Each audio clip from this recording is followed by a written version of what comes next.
No matter where you are in your chess development, the dojo has the tools and the training plan for you to get to the next level. In this vid, I'm going to talk about the 3 principles we use to build the training plan, and I'm going to give you a tour of the site. Let's go.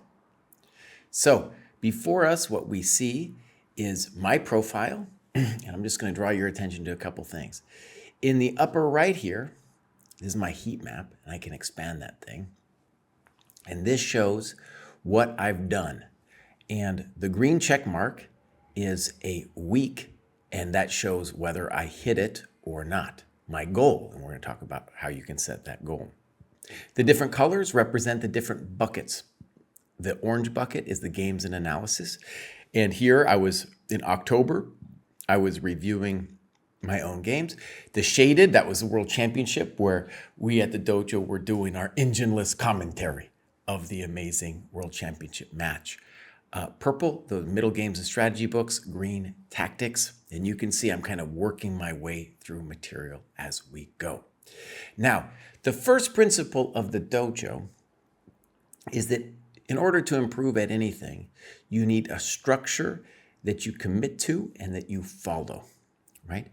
And what we really saw was that so many people were being distracted by a variety of different influences and influencers out there. And you hear one piece of advice and you hear another piece of advice. You do a little bit of this, a little bit of that. And the point is not to say that necessarily what we have is the most dialed in, perfect scientific chess improvement program ever, though we do dial it in every day. But rather, the principle is to say that you have to commit to a training program. And when you do that, so much space is freed up that you don't have to be fretting about what should I do, blah, blah, blah, right? Now, when you look at anybody's training plan, there's going to be kind of a list of tasks that they have to do. And we created that list based on the assumption of thinking about what a player at any given level, 800, 1200, what they would need to make it to the next level if they were stuck at that plateau. Now, that's how the list of tasks was created. We redo this list every year. Sometimes new material comes out, sometimes we change our mind about things. It's constantly evolving. And what's really cool about our program, though, is you don't really need to know what that full list of things is, because we have an algorithm that tells you exactly what to do. So when you go into the dojo, the first thing you're going to do is set a goal of how many hours a week you would like to do. In my case, I chose the ambitious 15 hours a week. A lot of people ask, well, what's the minimum? And I would say the minimum improvement at anything, could be chess, could be something else, is you have to at least be doing 3 hours. Of course, you can sign up to the dojo and do less, but just to be honest with yourself, you're probably not going to progress if you don't do at least 3 hours. These 3 hours will be at sweat work, though. That's what we call it at the dojo. So we're not just playing casual blitz. We're not just studying we're not watching opening videos online. This is going to be work that's going to be hard, right? And that's the work that we believe brings gains. Now, what you do is you can click on this little button here. And as you can see, I have my week kind of loaded with 4 days with 3 hours and some days with 1 hour. I have the kids on those days, so I take it a little light on those days. You, I'm sure, have your own schedule that you're going to want to adjust your week to. Okay. Then, once you have that established, it's going to give you a full layout of what you are supposed to do during that week. And then also a day-by-day breakdown of what you want to do. Now, there is definitely some flexibility. I'll just give you one example. This is telling me that I should read Fire on Board. Great book, but let's say I don't have it at the moment. Okay, well, what I could do is read a different middle games and strategy book, and that would satisfy the algorithm, right? Now, you might also say, well, I've got this great book, and I just want to read it and forget about the other tasks for the moment because I have it in front of me and it's a beautiful thing and I want to roll with it. Fine. And in that case, you just want to click this pin. That'll pin that to your daily tasks until it is done.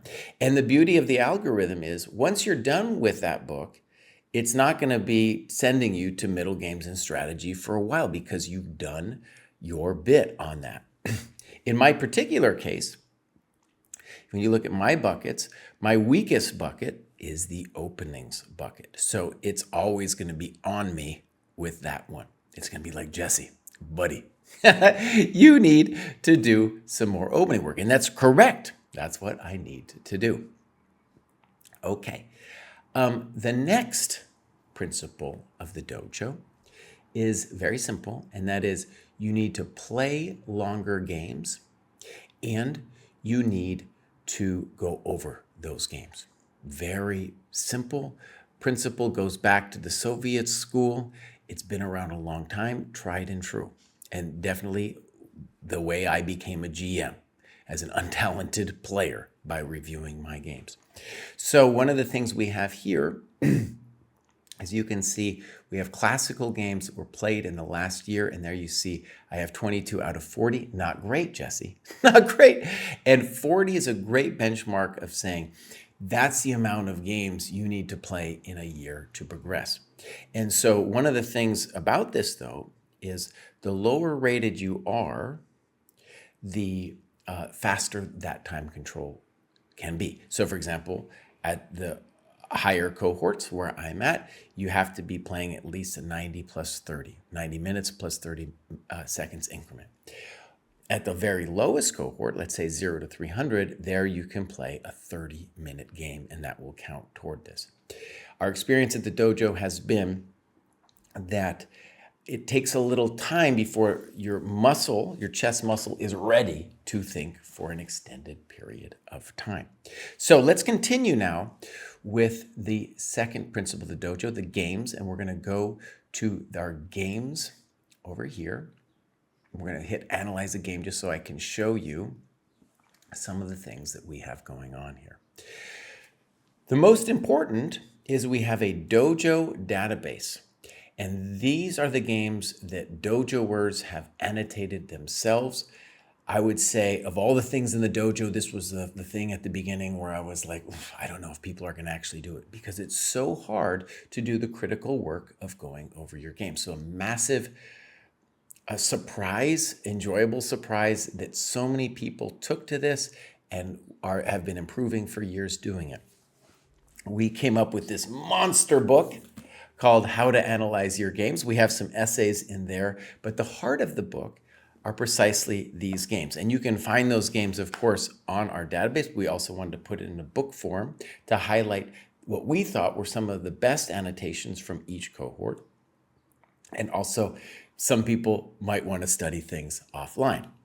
Want to stress, of course, you can go over annotations of very strong players, but it is incredibly important to go over players who are around your level to see how they're thinking, the kinds of mistakes and thought processes that they are going through. It's just different from cohort to cohort. Okay, a couple more things. We have a beautiful database here with all of the great games of all time, constantly updated. We have a Lichess, all the games ever played there. And now a dirty little thing here. We have the repertoire spy. You can hunt down your opponent here, see exactly what they'll play on both Lichess and chess.com. It's a great tool. I did a video about that. Maybe we'll link to that here. And of course, we have a table base. So any of the endgames you can find here as well. So that's the second principle first principle, that you have a structure to follow. And the second principle, that you play longer games and you analyze those games. The next, and actually I'll add, one of the great things we have going on at the dojo in terms of games is we have these tournaments going on. We have open tournaments where players of different levels can meet. The one I think is best is this round robin tournament. And what I have showing here is just the tournaments that are going on in the 1,000 to 1,100 cohort. That goes up to about 1,250 ChessCom. We have a normalized rating system, so we can bring together all the world's rating systems in one place. And these people are waiting for the next tournament to start, but you can see they've got one here going on, another, and another, just in this one cohort happening. You can play in these tournaments if you're not part of the dojo as well. The benefit of this kind of event is you are going to, first of all, play longer games against players at your own level. There's a community here that wants to go over the game with you after it's done. And also a culture of not cheating, right? We're not immune from the cheaters, but just the kind of people who show up at the dojo are not the cheating sort, right? Good. The third principle of the dojo is what we call the principle of plus minus equal. And that is to say that you need a plus that you hold in some regard. That doesn't mean that whatever they say you have to accept, but you kind of think, you don't really question it first. You give it a try before you start questioning it. And the first plus that you have is the structure of the program itself. You know, you should have some faith in it, and having faith in it gives you the freedom to do the hard work without having a lot of distracting thoughts of like, oh, should I be doing this or should I be doing that? The principle of the equal should be fairly obvious, is that you have a group of people in your cohort with whom you are going to spar, you're going to study with them, you're going to discuss chess with them. And one of the cool things we have going on there is the calendar. And here people will post when they're ready to work and what they want to do. We also have our Discord, where people are also posting when they want to meet, how they want to do it. And of course, I also review games from the dojo every Wednesday and usually Thursday in the ChessDojo graduate show. So I'm looking at people's games. And what you'll find is a lot of people are going to be willing to work with you to look at your games because it's to their advantage as well, whether they're better than you, equal than you, or even maybe below.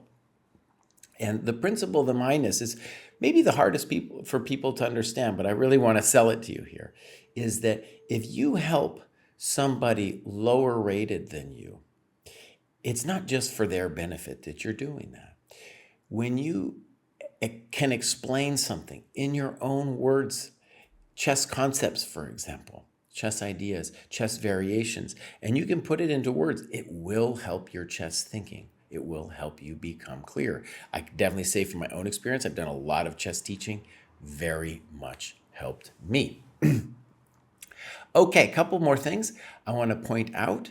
We have this amazing news feed over here, and here you can see our graduations. This is the graduation show I do every week. And also, you know, just the people I follow, we can see the things that they've done. Really nice to have. Then also in the materials section, we have our recommended books. We have all the sparring positions. We have the tactics tests. We have our openings courses, right? And another cool thing we have is the clubs. This is a beautiful thing where we have so many clubs around the world, and they could be used for a variety of purposes. My favorite is when people of a certain city, maybe even of a certain school, have a club, and then they get their own scoreboard. And on that scoreboard, they can see who is doing what. So for example, let's just say I click this one, right? Here we have a bunch of people. I can then look at who's done the most work by going by dojo score. I can see who's got the highest rating, who's had the most rating change happen since they started working. I can see how much they've worked. So imagine you're in a school and you have some friends and you want to really work at it. This is a place for you to track your progress amongst each other, in addition to your profile page where you can follow your training. Okay, There's more to it than that, but I'm going to leave it there. That is the 3 principles of the dojo and what it looks like today.